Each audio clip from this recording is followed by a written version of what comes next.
Bismillahirrahmanirrahim. Assalamualaikum warahmatullahi wabarakatuh. Baiklah, apa kabar anak-anak? Semoga kita dalam keadaan sehat walafiat. Nah, baiklah, pada pertemuan kali ini kita akan membahas tentang materi riba. Nah, di sini sudah ada yang pernah mendengar apa itu riba?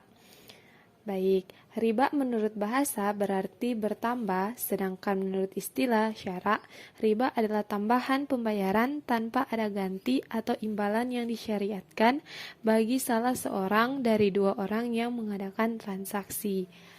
Nah, adapun dalil diharamkannya riba ada dua. Yang pertama, dalam firman Allah yang artinya, dan Allah telah menghalalkan jual beli dan mengharamkan riba, terdapat dalam Quran surat Al-Baqarah ayat 275.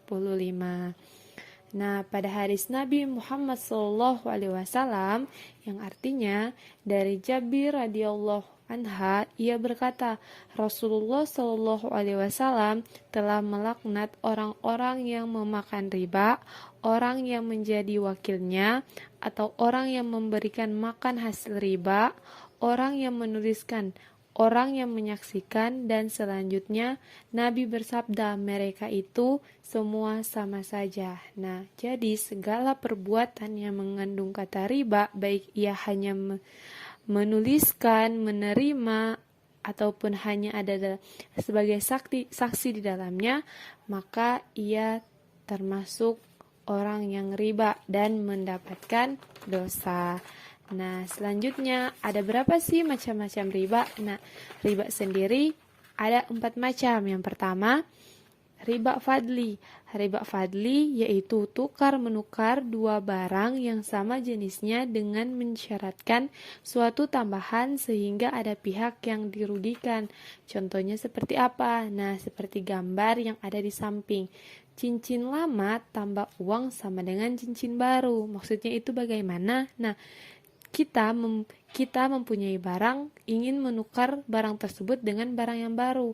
Nah, itu ada tambahan dengan uang. Nah, tambahan dengan uang tersebut yang dinamakan riba. Selanjutnya, yang kedua itu riba qadri. Riba qadri yaitu dalam utang piutang dengan syarat ada keuntungan atas bunga bagi yang mengutangi. Nah, contohnya pada gambar di samping. Contoh, pinjam uang Rp2.000, tapi harus mengembalikan lebih dari jumlah yang telah dipinjam. Nah, itu masuk dalam riba qadri. Yang ketiga yaitu riba iyad, yaitu pengambilan keuntungan dari proses jual beli di mana sebelum terjadi serah terima barang antara penjual dan pembeli sudah berpisah. Seperti apa? Contoh, kalau misalkan kita itu membeli beras, tapi jika kita ambil sekarang masih dengan harga 500.000.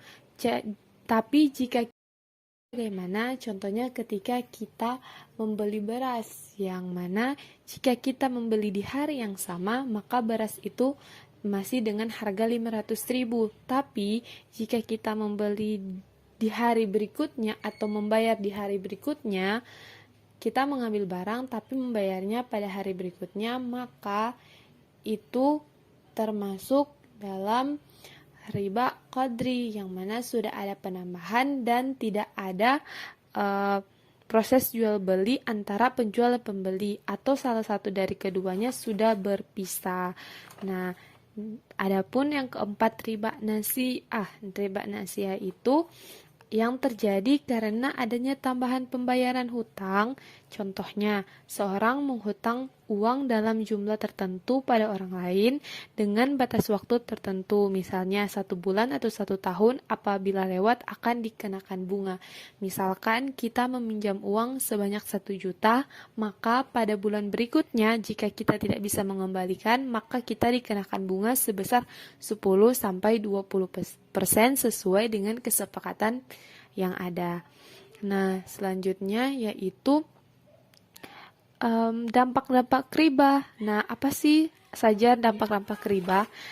Apa saja sih dampak dari riba? Nah, dampak dari riba bagi jiwa manusia yang pertama itu menumbuhkan sifat egois, menghilangkan perasaan sosial, dan selalu haus mengumpulkan harta. Nah, dampak riba bagi masyarakat apa saja?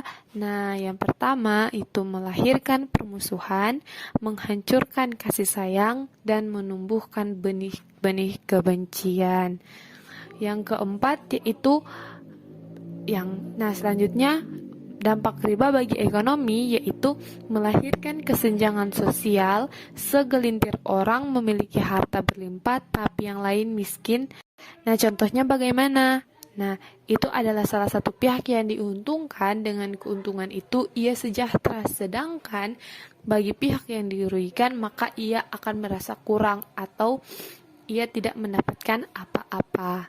Nah, sekian materi kita pada hari ini, pada video kali ini. Wassalamualaikum warahmatullahi wabarakatuh.